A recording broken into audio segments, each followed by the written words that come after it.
Hey y'all, some of y'all out there might be going into this election thinking there's no difference between Donald Trump and Kamala Harris on the awful stuff going down in the Middle East. I get it, I totally do, but I think that's a mistake and I'm going to tell you why. There's a lot of frustration, sadness, and anger about the fighting between Israel and Hamas and the effect it's having on the people there, especially the Palestinian people. These are good, human, decent feelings if you ask me, but we cannot pretend Harris and Trump are the same on this.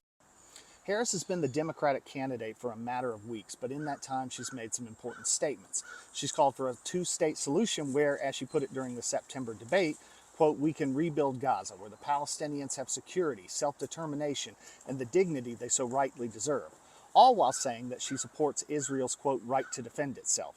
Trump hasn't committed to supporting an independent Palestinian state, and he's argued that people are only objecting to the massive casualties in Gaza because of, quote, bad PR and that the Israelis should, quote, get it over with, which is one hell of a way to describe blowing people up.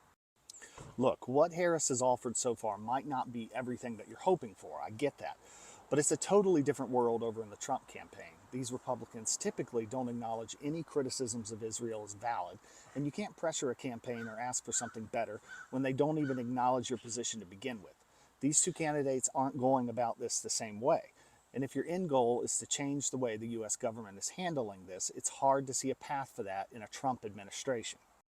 If you're not happy with what Harris has offered, my advice is to keep up the pressure and you hold Harris accountable if she is elected and fails to deliver. But I don't think it means you set this one out. This is one of the most important elections you will ever see.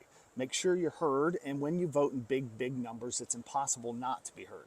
I hope this is helpful. Whatever you do, make sure you vote North Carolina. Tell your friends and family to vote. Follow @Cardinal and Pine for more North Carolina news and politics.